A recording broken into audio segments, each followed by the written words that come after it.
सुनिए कहानी भाग्य का लिखा। एक राजा की दो रानियां थीं, आभा और रूपा। दोनों ही रानियों से एक एक पुत्रियां थीं। बड़ी रानी आभा की पुत्री का नाम था देवी और छोटी रानी रूपा की पुत्री का नाम था तारा। छोटी रानी रूपा बड़ी ही चालाक और महत्वाकांक्षी थी। वह चाहती थी कि राज्य की सत्ता उसके हाथ में रहे। राजा भी छोटी रानी से बहुत डरता था। रूपा रानी बड़ी रानी आभा और उसकी बेटी देवी से नफरत करती थी। एक दिन छोटी रानी रूपा ने राजा से कहा कि वह बड़ी रानी को राजमहल से बाहर निकाल दे। राजा छोटी रानी से बहुत डरता था। उसे लगा कि उसे वही करना पड़ेगा जो रूपा चाहती है। राजा ने बड़ी रानी आभा और उसकी बेटी को राजमहल से बाहर एक छोटे से घर में रहने के लिए भेज दिया।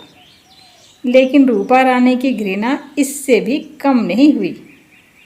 उसने देवी को आज्ञा दी कि वह प्रतिदिन राजा की गायों को जंगल में चराने के लिए ले जाया करे। बड़ी रानी आभा यह अच्छी तरह जानती थी कि यदि देवी गायों को चराने के लिए ले गई तो रानी रूपा उसे फिर किसी और तरह से परेशानी में डाल देगी। इसलिए उसने अपनी लड़की देवी से कहा कि वह रोज़ सुबह सुबह गायों को जंगल में चराने के लिए ले जाए और शाम को जल्दी ही उन्हें वापस लेकर आ जाया करे। देवी को अपनी माँ का कहना तो मानना ही था, इसलिए वह रोज़ सुबह सुबह गायों को जंगल में ले जाती और शाम को वह जंगल से जल्दी घर लौट आती। एक शाम को जब वह जंगल से घर लौट रही थी तो उसे अपने पीछे एक धीमी सी आवाज़ सुनाई दी। देवी, देवी, क्या तुम मुझसे विवाह करोगी? देवी डर गई। जितनी जल्दी हो सका उसने गायों को घर की ओर हाँका। दूसरे दिन भी जब वह घर लौट रही थी तो उसने फिर से वही आवाज़ सुनी। वही प्रश्न उससे फिर से पूछा गया। रात को देवी ने अपनी माँ को उस आवाज़ के बारे में सारी बात बता दी। देवी की माँ सारी रात इस पर विचार करती रही। सुबह तक उसने निश्चय कर लिया कि क्या किया जाना चाहिए। सुबह में जब देवी गाय को चराने के लिए लेकर जंगल में जाने के लिए तैयार हो रही थी, गायों को बाहर निकाल रही थी, तब उसकी माँ ने कहा, सुनो बेटी, मैं बता रही हूँ कि यदि आज शाम के समय तुम्हें वही आवाज़ फिर से सुनाई दे तो तुम्हें क्या करना होगा? हाँ बताइए ना माँ, क्या करना होगा? तुम उस आवाज़ को उत्तर देना कि कल तुम सुबह मेरे घर आ जाओ, फिर मैं तुमसे विवाह कर लूँगी।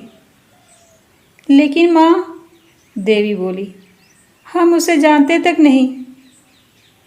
मेरी प्यारी देवी, माँ ने दुखी होकर कहा, जिस स्थिति में हम जीवित हैं उससे ज़्यादा बुरा और क्या हो सकता है बेटा।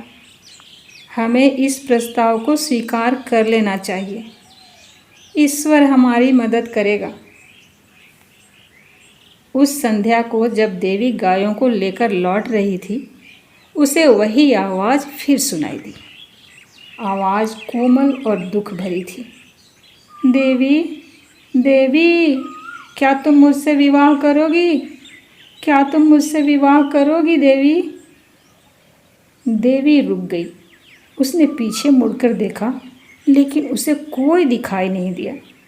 वह हिचकिचाई, थोड़ी सी डरी और वहाँ से भाग जाना चाहती थी, लेकिन फिर उसे माँ के शब्द याद आ गए। वह जल्दी से बोली, हाँ, यदि तुम कल सवेरे मेरे घर आ जाओ तो मैं तुमसे विवाह कर लूँगी। इतना बोलकर देवी वहाँ से तेजी से गायों को हाँकते हुए घर की ओर भागी। अगले दिन सुबह सुबह रानी जरा जल्दी उठ गई। उसने जाकर दरवाज़ा खोला, देखने के लिए कि कोई प्रतीक्षा तो नहीं कर रहा है। वहाँ कोई भी न था। अचानक उसे एक धक्का सा लगा और वह स्तब्ध रह गई। एक बड़ा सा अजगर कुंडली मारे सीढ़ियों पर बैठा था।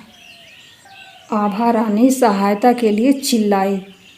देवी और नौकर सब भागे भागे आए कि क्या बात है। तभी एक आश्चर्यजनक बात हुई। अजगर के मुंह से आवाज़ निकली, नमस्कार। उसका स्वर बहुत विनम्र था। मुझे निमंत्रित किया गया था, इसलिए मैं आया हूँ। आपकी लड़की ने मुझसे वादा किया था कि यदि मैं सुबह घर पर आ सकूं तो वह मुझसे विवाह कर लेगी। मैं इसीलिए आया हूँ। आभा रानी की समझ में नहीं आ रहा था कि अब वह करे तो क्या करे। उसने ही तो कहा था घर बुलाने के लिए। उसने तो समझा था कोई नौजवान उस लड़के से विवाह करने आएगा। उसने यह कभी नहीं सोचा था कि वह आवाज़ देने वाला कोई अजगर होगा। एक नौकर भागकर छोटी रानी रूपा के पास गया और उसने सारी घटना बतला दी। रूपा रानी यह सुनकर बहुत प्रसन्न हुई।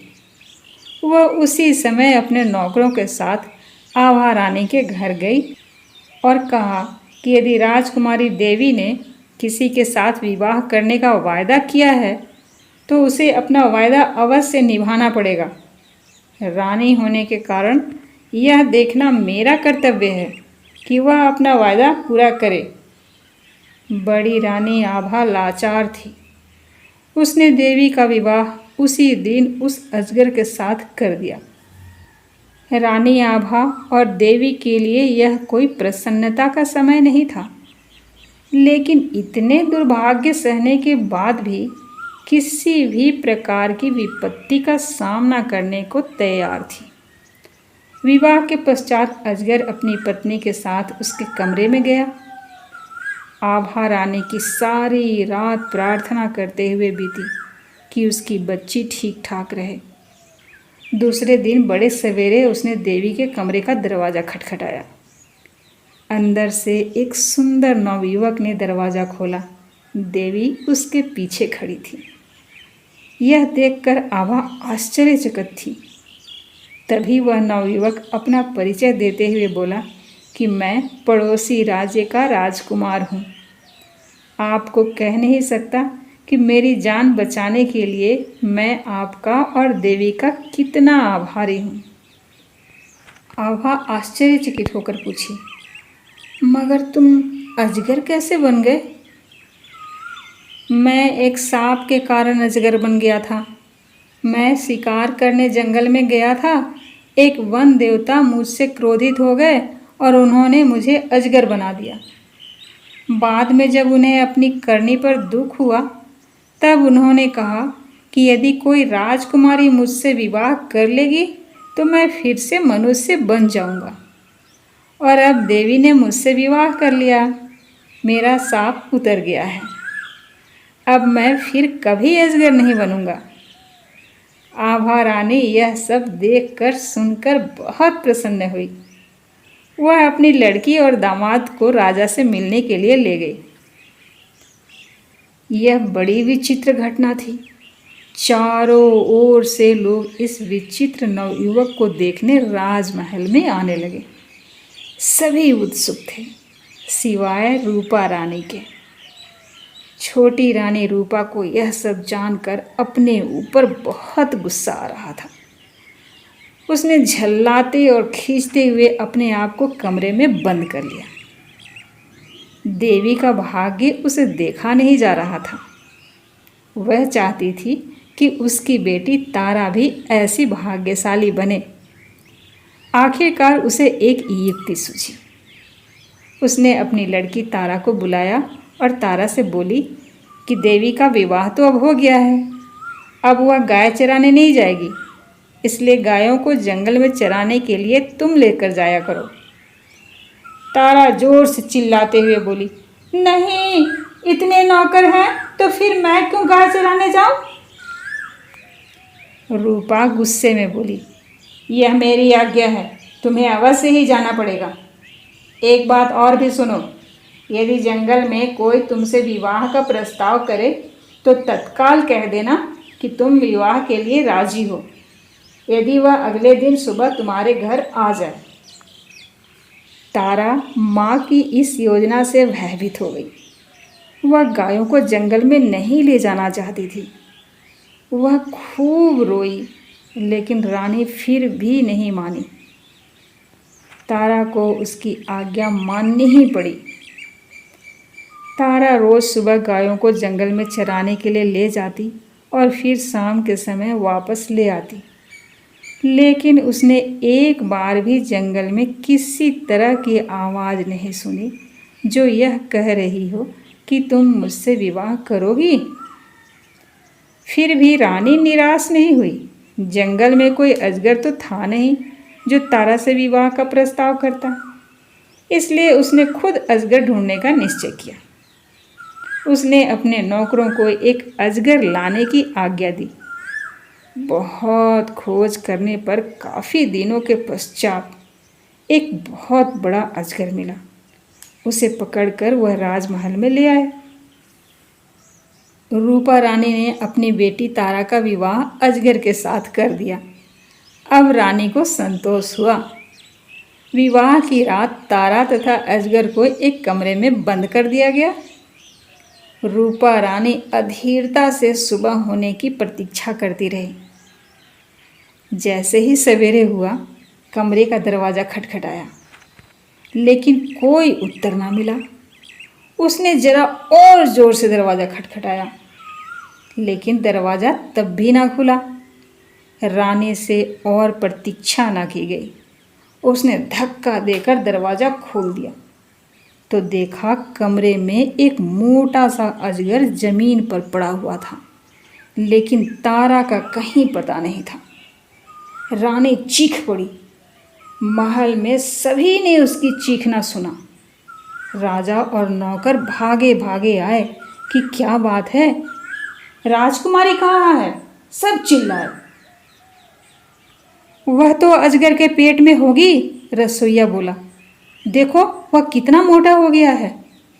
रानी अब बड़ी जोर जोर से रोने लगी। राजा भी रोने लगे। रसोइया भाग कर गया और अपना बड़ा सा चाकू ले आया। वह बोला, यदि वह अब तक जीवित हुई तो मैं राजकुमारी को बचाने की कोशिश करूँगा। उसने अजगर का पेट चीर डाला। तारा अच्छी भली जीवित थी। रसोइया ने उसे बाहर खींच निकाला। तारा चीख मारकर अपनी माँ की तरफ भागी। अजगर की मृत्यु हो गई और साथ में रूपा रानी की इस इच्छा की भी कि तारा का विवाह देवी की तरह ही किसी राजकुमार से हो। भाग्य का लिखा कौन मिटा सकता है? तारा का विवाह एक रसोइया के साथ ही लिखा था। वह रसोइया जिसने तारा को अजगर के पेट से बाहर निकाला, जिसने उसकी जान बचाई थी। तारा का विवाह रसोइया के साथ हुआ और देवी को धूमधाम से विदाई कराकर राजकुमार अपने राजमहल में ले गया।